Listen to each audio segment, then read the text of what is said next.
Over the past decade, there has been a broad range of natural disasters that have taken place. Two of which that stick out to me are the Japan tsunami of March 11th, 2011. Another one being the Honga Tonga volcano that erupted January 15th of 2022. Both of these in part relied on a technology that we've been covering here over the past 2 weeks, and more specifically since April. In fact, just 2 days ago, we reported on one of our tsunami buoys off the northeast coast of the United States and Canada, showing nearly 200-foot waves or rise and dips equal to that amount. For now, we're going to set aside those drastic numbers, and we need to take a look at something even more important. Shortly thereafter, this buoy was taken offline and still is today, reporting zero data. Not just that, my friends, but I've discovered a very disturbing pattern taking place, even just from early April until present day today, which involves our DART system or tsunami buoy warning system slowly but surely being taken offline. My friends, we're going to break this all down and try to get to the bottom of this, and we're going to do it right here, right now. Let's go.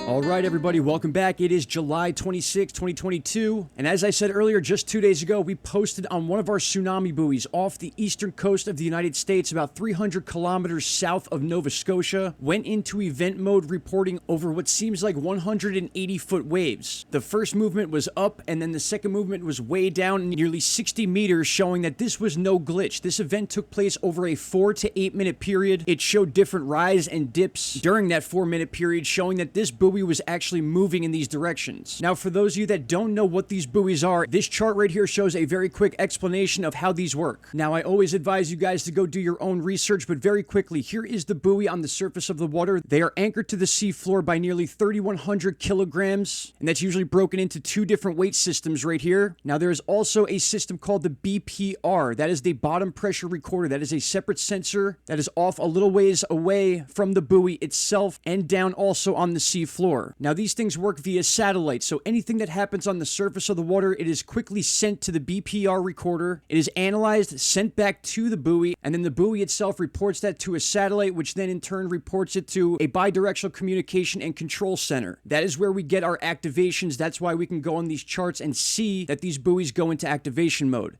So it's a very in-depth, detailed set of data that happens that shows these buoys going off, which is why we know for a fact that this part wasn't a glitch. This was actually an event that took place off the eastern coast. Now, with that said, we need to look at some past data we posted here on the channel, basically from April 2nd all the way to present day, showing a very disturbing pattern. Now, I want you to focus your attention on this video we posted on April 24th. This covers a video from April 2nd as well as the 24th, with two different buoys going into event mode after extremely drastic sea level changes, one in the Andaman Sea and one to the northwest of Australia, both of which are very dangerous areas. After these event modes, these buoys went offline and to this day are not online today. They have not been fixed. There has been no word about what happened to these buoys and why they're offline, specifically in such important areas of the world. Now, I'm going to play a section of this video for you just to recap what we posted back on April 2nd and April 24th. Now, just a few days ago, we posted a video on the Andaman Sea, the history of the area, and how it's able to produce major earthquakes and one of the biggest tsunamis we've ever seen, the Boxing Day tsunami. And we noticed all this information based off of the tsunami buoys going into event mode on multiple occasions. And so as you could see, this was data we took on April 4th. We then incorporated into a video for April 24th. But as you could see, in basically 24-hour intervals, this buoy in the Andaman Sea, where one of the biggest tsunamis we ever had was, went into event mode 3 times with very drastic dip. Now, after posting it here, many channels jumped all over this situation, and the point is that right after this last event mode took place, this buoy was taken offline and has not been online since. We're talking since April 24th, one of the most important tsunami buoys we have in one of the most dangerous areas has been offline completely, with no other buoy to replace it.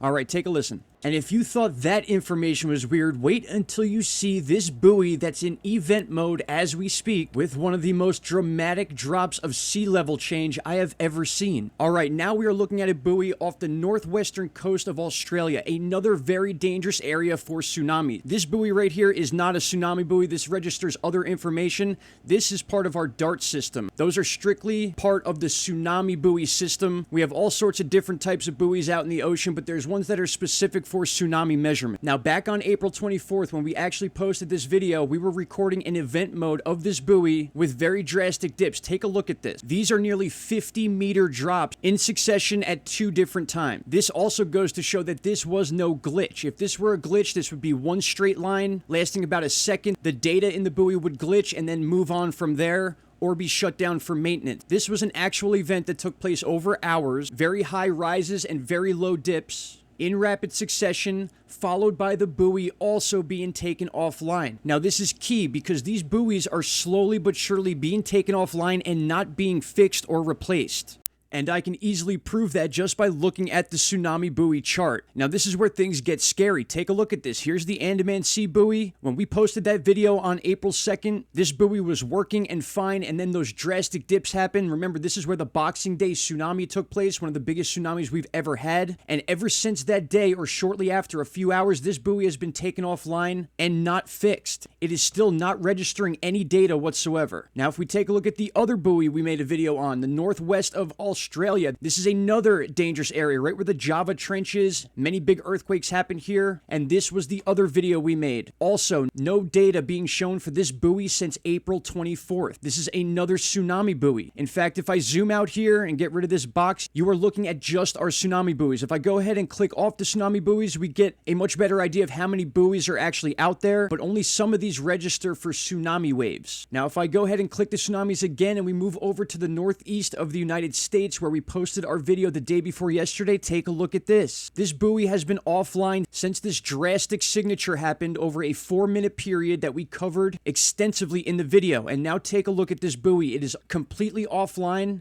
and chances are we won't see this buoy back for a while. If we do, I'll be very surprised. Now, this is becoming very concerning to me because we're getting a big uptick in earthquake activity, specifically in the northeast of the United States and also the entire eastern half of the U.S. alone. In fact, if we zoom in here on the last 30 days of earthquakes, we had one that was semi-close to the buoy itself, also one out here in Nova Scotia, and then a group of them in Boston, all over Massachusetts. We had that swarm in New York City that you can still see right here. A clear-cut uptick in seismic activity. We are also about to get hit with a solar storm. We have an earthquake watch going on as we speak. Look for earthquakes in weaker parts of the earth. And with that said, my friends, I don't know what we're supposed to think here with our tsunami buoy system being slowly taken offline one by one. Just to recap one more time to tie all this information together, the Andaman Sea buoy being taken offline between April 2nd and April 3rd. This tsunami buoy right here to the northwest of Australia was taken off between April 24th and April 25th. And then just 2 days ago, one of the main tsunami buoys that watches the east coast of the United States was taken offline after a registered 180 to 200-foot wave swells or some sort of ground movement or something that moved this buoy in a drastic way caused this buoy to also be offline. 3 major buoys in our DART system, or tsunami DART system, have been taken offline and have not been fixed since. My friends, let me know your thoughts on this. Share this video with people, and please let me know your thoughts down below. This is certainly something we should not pass up. We should look into this more and more, and I guarantee I will be doing that throughout the next couple days.